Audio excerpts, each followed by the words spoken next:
Shabbat Shalom. It is my very great honor to, in just a moment, invite forward Rabbi David Adelson, who is going to teach us this evening. Rabbi Adelson is a member of CBE. You know him well. It is really, I'm inviting up a friend and community member, but David is a friend and a teacher and a colleague, is also the dean of the Hebrew Union College New York campus, and spends his life and time raising up teachers of Torah. And we are so beyond grateful, Rabbi, that you would come here and teach us your Torah tonight. Thank you.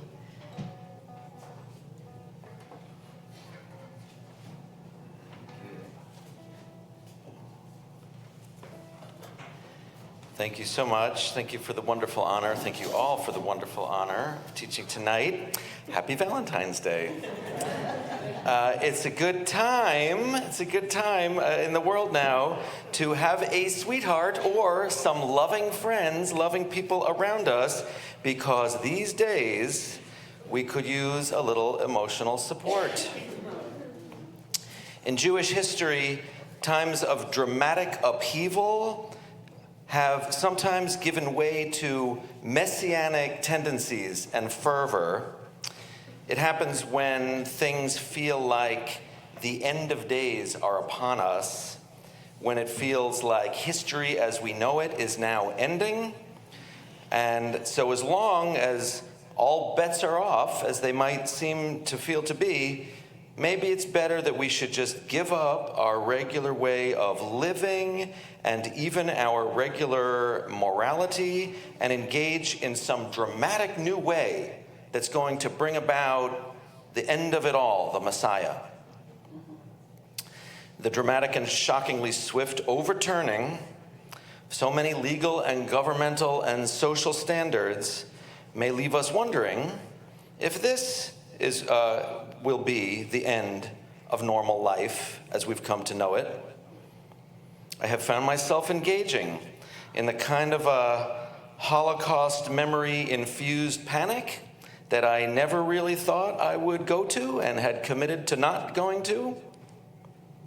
But when I feel that panic, I try to go someplace else instead. That is, I try to remind myself of a more fundamental Jewish approach to seeking faith and hope in hard times. We can find that orientation anywhere in our Torah, and we can find it in this week's Parsha, in Yitro. In our Parsha, we find ourselves standing at the foot of Mount Sinai, preparing to receive ultimate truth in the form of Torah, and specifically of the Ten Commandments.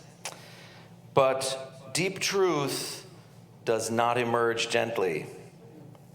Instead, Mount Sinai is surrounded by thunder and lightning and a dense cloud and smoke and fire and the blare of a horn. The Jewish posture is not that life is about seeking ease, but seeking meaning. If we're willing to stick around with this project of pursuing meaning in our own lives, and also a more meaningful collective experience for all of us, even when things are unpleasant and very unpleasant, even when they're hard, even when they get terrifying. If we do, then we can find ultimate meaning. It's tough, but it's worth it. So too, amid the smoke and the fire and the lightning and thunder at Sinai, Nachman of Bratslav in his Likutei Mohoran writes that any barrier, any hindrance can, and likely does, contain within it deeper truth. The hindrance, he writes, is like a thick cloud, for a thick cloud is dark, and a hindrance is dark. This is what's the meaning of the verse from our Parsha. So the people remained at a distance. When they see the thick cloud, namely the hindrance, they remain at a distance. But Moses approached the thick cloud where God was, our Parsha says. Namely, he approached the hindrance where God is actually hidden. No one wants to run into the darkness. No one wants to run into the unknown, into terrifying new reality. But we are taught sometimes we don't have a choice, and there is at least the possibility that when we get there, we will find what we seek. That's the nature of faith. We have gone into the dark cloud before and found God, or deeper meaning, or just the ability to sustain life. So it's worth trying it again now. Gerald May, a teacher of spiritual direction, reflects on the search for hope amid darkness in his book, Dark Night of the Soul, in which he derives guidance from the teachings of Teresa of Avila and St. John of the Cross. He writes, "All we have in our own hands is our own desire, which is at once our prayer and, yes, our hope. For me," he writes, "in good times, hope is synonymous with trust. I move into the next moment with confidence and an expectation of goodness. And in hard times, hope takes on an increasing feeling of risk. I hope for the best, but the next moment feels uncertain, even scary.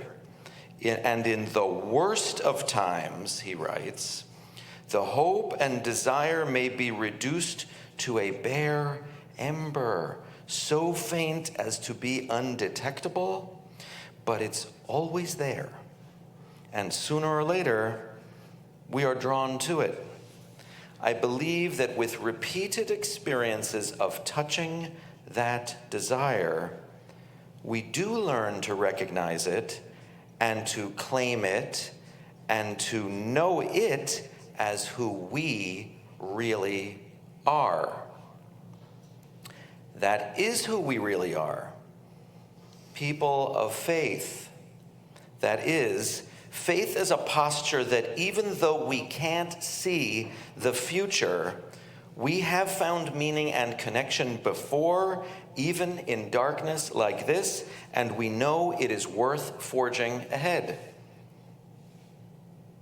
That does not mean that there will not be suffering along the way. There will be. Much harm has already been done to lots of people since this past Inauguration Day, and we know that there will be so much more, and that is real. Hope is not about yearning for specific outcomes for specific people at specific times. It is an orientation that because we don't know what is fully what will come, the possibility and love and justice remain ahead just as possible as otherwise. Unlike giving up on history and turning to messianism, when we maintain faith, we maintain the confidence to maintain our moral and ethical commitments and even lean into them more. We lean into loving one another and organizing for justice even more. I have no specific recommendations right now on which actions to consider taking toward that end, other than, please, do whatever Rabbi Colin and Rabbi Timoner tell you to do. Thanks, Steph. Thanks in advance. Yeah. On maintaining this posture of hope, Rabbi Andrea Weiss, editor of the Women's Torah Commentary, quotes Martin Luther King, who says, "We must accept finite disappointment, but never lose infinite hope." We orient our faith toward the infinite. God amid the cloud at Sinai, the possibility of love, maybe even if we're alone on Valentine's Day, and even the promise of justice in the face of unprecedented times like these.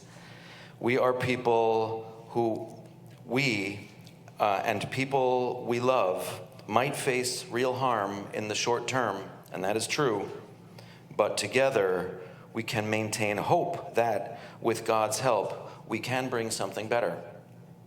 Chazak ve'amatz, strength and courage, may it be God's will. Thank you. Shikach.